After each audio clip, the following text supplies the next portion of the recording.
bertanding di OS TV. Jangan lupa like, subscribe, and comment. Thank you. Ya buat semuanya ini untuk anak-anak karate karena ini bermanfaat semua ilmunya. Jangan lupa subscribe channelnya OS TV channel buat anak karate semuanya. Gaspol keren banget. Like and comment share. Gaspol. Nah guys, jangan lupa like, subscribe, komen di OS TV. Ayo teman-teman. Oke, buat kalian yang suka nonton OS TV, jangan lupa subscribe channelnya OS TV ya. Subscribe. Hai, gue Irfan Hakim. Ayo, please share, like, and subscribe OSH TV. OS TV. Salam Osmania. Kembali lagi bersama saya Ricky Mutar dari OS TV. Tadi saya sudah bicara sebentar dengan perwakilan atau dari Humas Shinkyokushin ya, kalau nggak salah ya. Nah selanjutnya saya akan mewawancarai salah satu orang dari perguruan Kyokushin Matsushima, betul ya? Ya. Nah nanti ini apa sih kok bedanya seperti apa nanti kita tanya aja. Apa Pak Sensei Andreas ya? Oh siap, baik. Si Andreas ini terkenal kalau di Facebook gampang nyarinya lah pasti. Paling vokal masalah karate Kyokushin ya. Apa kabar Sensei? Baik. Sensei tadi saya ngobrol panjang tentang Shinkyokushin ya. Ini bedanya apa? Ini nama lengkapnya apa sih Matsushima ini? Jadi Aikyo Matsushima itu sendiri kan pecahan dari Aikyo-nya yang ketiga. Waktu itu dengan Kancho Tezuka, tapi kemudian beliau mengundurkan diri karena sakit jantung. Kemudian vice presidennya Aikyo Matsushima, Kancho Yoshikatsu Matsushima menjadi presidennya waktu itu sampai sekarang dengan wakilnya vice presidennya dari Australia Hansi John Taylor. Oh, John Taylor. Iya, dan kebetulan di Indonesia sendiri kita organisasinya Indonesian Kyokushin Karate Association IKKA. IKKA ini. Iya, IKKA. Okay. Jadi kita berafiliasi ke IKO Matsushima. Matsushima. Nah, kalau pada intinya sih sebenarnya mau Shinkyokushin atau yang lain Kyokushin kan atau IKO Matsushima sebenarnya sama aja sih. Cuman hanya secara organisasi dan mungkin ada sedikit perbedaan-perbedaan aja. Tapi secara garis besarnya benang merahnya itu sama. Gitu. Sama ya. Tadi saya bicara panjang sama Seiko, bicara kurangnya perhatian pemerintah terhadap karate Kyokushin. Nah, menurut Sensei gimana sih? Sebenarnya juga ya kalau dibilang kurang perhatian, bela diri secara umum juga nggak begitu banyak mendapat perhatian sebenarnya. Secara umum ya bela diri itu betul. Cuman memang ada beberapa yang mendapat kayak di bawah naungan satu lembaga atau mungkin di bawah organisasi yang lebih solid gitu ya. Tapi nggak semuanya juga sesudah di bawah naungan pemerintah juga mereka aktif berjalan gitu. Jadi gimana juga tergantung dari organisasinya itu sendiri gitu sebenarnya. Jadi kayak misalkan di Kyokushin walaupun tidak di bawah naungan Forky, beberapa memang ada juga yang baru di bawah Forky, tetap bisa berjalan, tetap bisa berkiprah di dunia internasional dan sebagainya. Tergantung dari individu dan organisasi yang bersangkutan sih sebenarnya. I see. Tadi tetap perlu istilahnya lebih cerdik aja lah ya lapangannya. Iya, betul. Bahkan kalau kita terlalu memaksakan diri untuk mendapatkan perhatian pemerintah atau apa, ya kita harus tunjukin prestasi kita dulu sebenarnya. I see. Kalau kita nggak nunjukin prestasi ya dukungan seperti apa yang pemerintah berikan juga nggak ada manfaatnya gitu. Bicara prestasi nih, Kyokushin ini kan banyak perguruannya. Betul. Itu gimana pertandingannya masing-masing sendiri atau gabung atau gimana? Ada beberapa yang internal membawa grupnya, tapi ada juga beberapa yang open turnamen. Bahkan ketika open itu mereka bukan cuman dari Kyokushin aja, tapi juga dari bela diri lain itu. Oh ada? Iya bisa. Open kejuaraan apa nih? Open turnamen, tapi memang mereka tetap rules-nya atau aturannya dengan Kyokushin. Oh, jadi sebenarnya terbuka bagi siapapun untuk bertanding. Betul. Asal rules-nya, peraturannya adalah yang udah disepakati yaitu rules-nya Kyokushin. Iya gitu. Jadi rules-nya itu tetap sama. Nah ini kebetulan bicara rules nih. Tadi saya belum sempat bicara tentang rules. Terus karate Kyokushin ini apa sih? Karena kita kan dengarnya kan full body contact. Bedanya apa sama karate 4K lah misalnya? Karena teman-teman saya banyaknya nontonnya 4K gitu kan. Bedanya apa? Ya mungkin ya itu tadi dibilang full contact dan no contact. Tapi tadi saya sempat juga bicara dengan teman-teman di no contact. Sebenarnya istilah no contact itu juga ternyata tetap ada kontak juga ya. Jadi nggak dibilang no contact juga. Cuma saya lihat mungkin sistem pertandingannya begitu mereka kena poin gitu ya, dapat poin, mereka tuh diberhentikan Yame gitu. Kemudian Wasari dan sebagainya. Tapi kalau di Kyokushin, walaupun pukulan masuk ke badan, tapi kalau tidak memberikan dampak, efek apa-apa. Oh jadi kalau cuman tek gini doang nggak? Iya. Jadi harus tek gitu ya? Iya, mesti masuk. Jadi kalau pukulan berkali-kali pukul masuk tapi nggak efek ke lawan ya nggak akan dihitung. Oke, jadi Kyokushin ada poin atau gimana sih? Ada poin, tapi ada poin. Poinnya itu ya itu kayak Wasari adalah pukulan atau serangan yang masuk yang menghentikan lawan. Jadi baru tek gitu ya? Iya, jadi kalau cuma gini doang nggak bisa. Nggak bisa, itu aja. Terus jadi, selain itu? Nah, tendangan, jadi serangan itu nggak boleh ke arah muka kecuali tendangan. Jadi mukul nggak boleh muka. Nggak boleh. Bagi Anda yang ganteng-ganteng bisa aman lah. Kalau mau muka pakai ini nih, ini jual di Osh Collection, aman. Tapi kalau tendangan boleh. Tendangan boleh. Boleh, tapi kan tendangan itu nggak mudah ya untuk ke arah kepala, butuh latihan khusus. Iya, karena apa ya, Mawashi atau Jordan Maegeri juga agak-agak susah ya. Iya. Yang saya senang tuh dari Kyokushin ada apa, tendangan Rolling Thunder itu apa namanya? Kaiten. Muter itu kaiten ya, kaiten itu. Ya jadi bisa unpredictable ya. Bisa dibilang sebenarnya cukup aman lah pertandingannya, cukup aman karena juga aturan itu melindungi atlet. Tapi itu nggak pakai pelindung, nggak pakai kan? Nggak pakai. Ini juga nggak pakai. Betul. Tapi kan memang harus dilatih dulu ya. Iya, nggak tiba-tiba langsung datang latihan don't try this langsung. at home kalau belum latihan di rumah lah ya. Karena saya suka tuh dari teman saya juga ada yang orang Kyokushin yang nggak jadi, ada conditioning, jadi kita dibiasakan dulu kan, badannya dipukul-pukul. Tentunya nggak langsung habok gitu kan, langsung tiba-tiba masuk rumah sakit, enggak, tapi pelan-pelan dulu naik gitu ya. Betul. Ada latihan membiasakan diri ya. Coring ya, latihan coring itu latihan untuk adaptasi dengan serangan-serangan masuk gitu. Oh iya, ini menarik ya. Iya. Jadi ada International Open, semua bela diri berarti bisa masuk ya? Bisa. Asal rulesnya itu. Selain itu? Nah, kalau di IKEO Matsushima sendiri, Vice President kita dari John Taylor itu di Australia mendirikan International Ring Karate Association, IRKA. Nah, di Indonesia sendiri kita udah beberapa kali ngadain eventnya, ring karate, dengan rules mengikuti aturan yang ada di IRKA itu. Kita udah ada sekitar 6 kali ya, 6 kali adain. Itu kita juga mengundang seluruh, pernah ada dari Muay Thai, pernah ada Yoshikando apa ya, ada Kudo juga, ada beberapa, tapi rulesnya tetap sama. Itu harus pakai baju karatenya Kyokushin juga? Enggak. Oh, enggak. Jadi ada yang pakai kaos, ada juga yang pakai gi-nya dia sendiri. Terus sistemnya 3 ronde.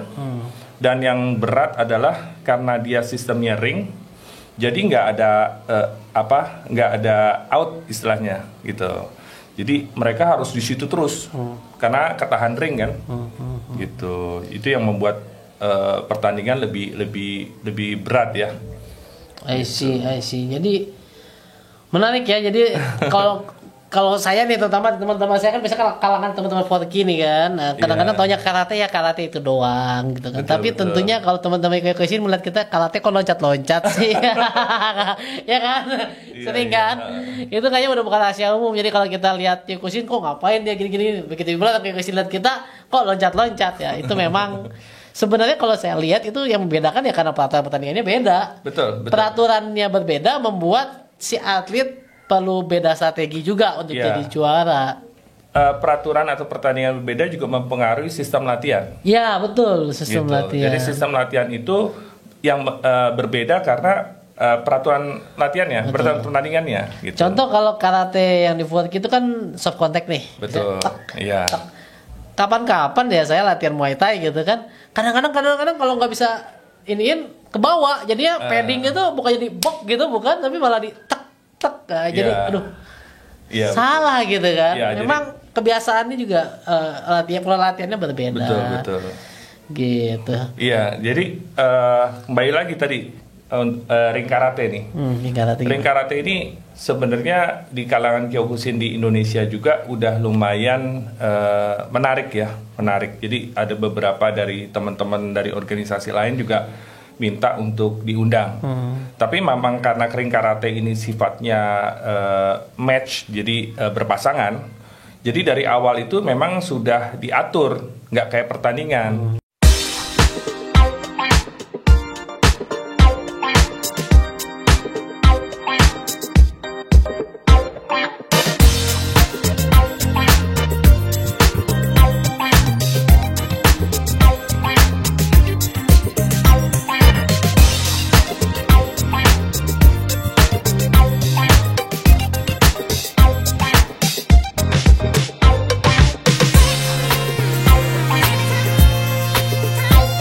Kalau pertandingan itu kan dibuat bagan pertandingan. Kalau ini misalnya saya punya ini nih, punya unggulan, saya mau tanding sama unggulannya si Perik ini. Itu harus dilihat pengalamannya, sama-sama tingginya, berat badannya, umurnya, usia. Pengalaman juga dilihat, Iya, jadi kita, tinggi juga. Betul. Ini bagus sih. Kadang-kadang orang melihat kan kelas tuh berat badan nih. Iya, betul. Iya, kadang-kadang ada yang kenapa sih, kapan sih pertandingan diukur berdasarkan tinggi? Nah, teman saya ada yang seperti itu. Ini jadi kita harus lihatnya imbang. Berikut juga pengalamannya, supaya juga saat bertanding nggak jomplang ya. Iya. Yang satu udah punya pengalaman besar, yang satu newcomer gitu. Jadi nggak menarik. Gitu. Iya, iya. Ini this is interesting sih ya, memang kalau biasa tuh hanya kilogram. Jadi saya ada teman tuh, Sensei Ranu tuh. Dia itu sering tanding. Dia anggota Kyokushin juga, tapi saya nggak tahu Kyokushin yang mana. Iya. Ranu, Gus Pia Ranu.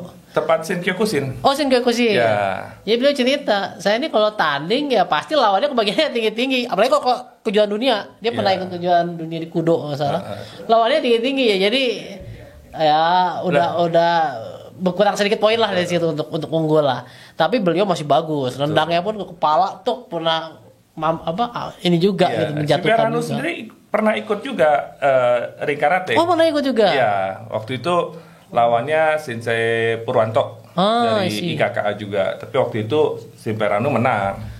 Oh iya Gitu. itu Saya orang ingat. namanya semua bela diri dicampanin deh. Betul. Gitu. Ya emang nggak jamin fisik ya. Ya. Tapi teknik sama mental itu yang Teknik mental. paling dominan. Betul. Selain itu kegiatan apa aja? Kalau sementara ini di pandemi gini kita banyak kan online nih, jadi latihannya online. Ya mau nggak mau kita beradaptasi dengan situasi kondisi seperti ini. Tapi sekarang kita udah lebih bisa untuk seminggu sekali atau 2 minggu sekali kita ketemu offline juga. Supaya bisa. Ya ada beberapa teknik atau gerakan kayak kata dan sebagainya yang nggak bisa kita latih secara online, harus ketemu.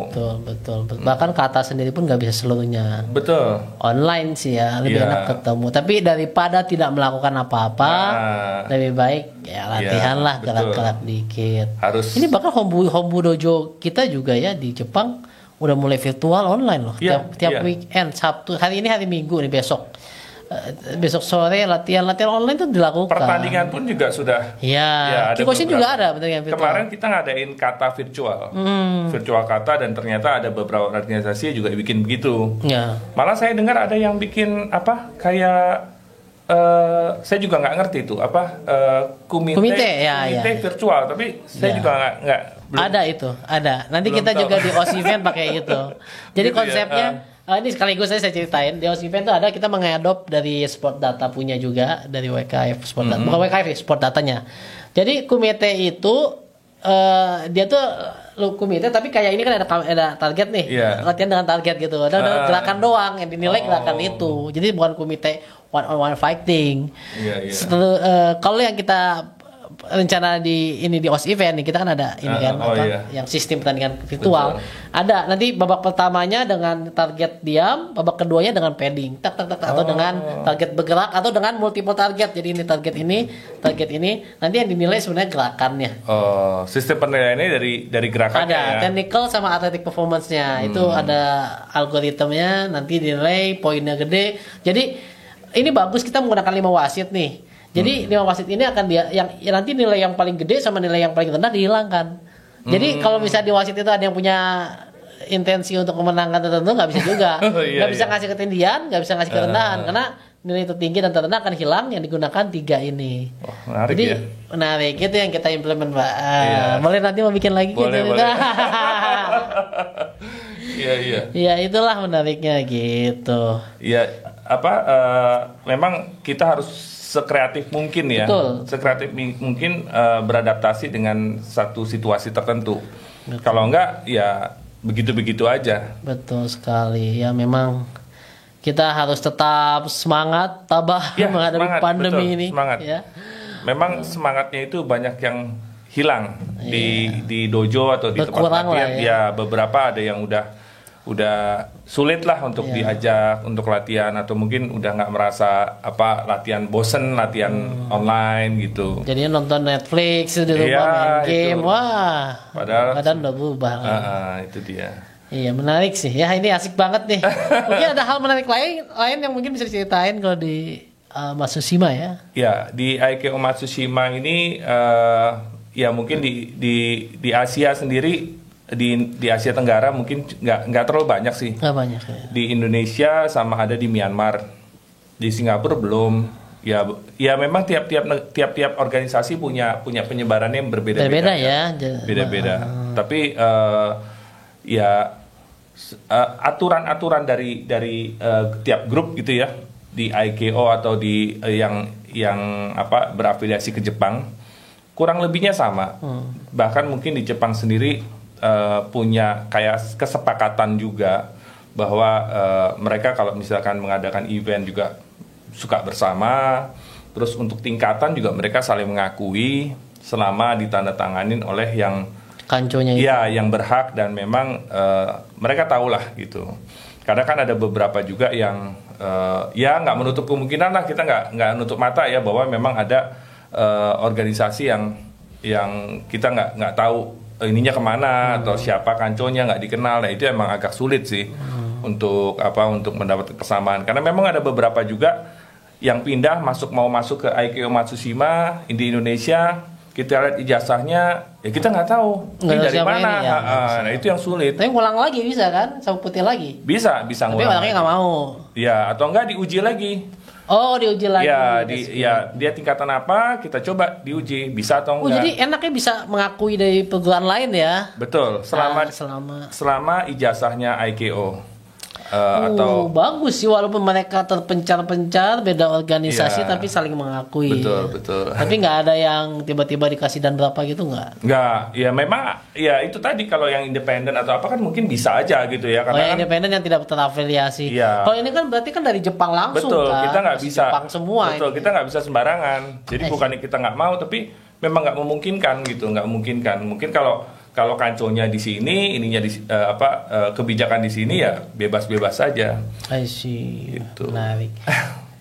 Kalau kita kan tahu ya, yang bawa ke Indonesia tuh dulu Siang Nardi ya, betul? Betul, almarhum Siang Nardi. Ada lagi nggak selain Siang Nardi setelahnya yang bawa ke Indonesia? Kalau dari sana ke terus sini bikin perguruan gitu misalnya? Ya, sebenarnya selain Siang Nardi, yang bawa ke Indonesia ya, itu dulu ada yang dari Kala Hitam Kanco Wintakarna, tapi dia tidak langsung ke Jepang, dia melalui Sian Peter Chong yang di Singapura. Oh, oke. Gitu. Kemudian, tapi itu setelah Forky, setelah Kala Hitam itu berdiri juga. Jadi tadinya belum terafiliasi. Bikin Kala Hitam. Ya. Sama juga sih sebenarnya. Waktu itu Sian Nardi mendirikan Kyokushin itu dengan nama Gonosen tadi ya. Pembinaan Mental Karate Gonosen, karena memang belum secara resmi menjadi brand chiefnya dari Ya, IKO. karena ada syarat-syarat tertentu lah kalau Iya, bikin di Indonesia. betul. Berarti ini afiliasinya benar-benar terjaga ya, Iya, bukan independen ya. betul. Jadi setelah dia berlatih di Black Belt Course di Tokyo, dia mendapatkan status brand chief, terus berubah nama menjadi pimpinan Meta Karate Kyokushinkai. Nah, kalau Kanco Wintakara sendiri sekitar tahun 75 ya, tahun 75 itu baru berlatih ke Singapura gitu. Oh, gitu. Dan direkomendasinya sama Sian Wintakarna untuk mendapatkan status brand chief.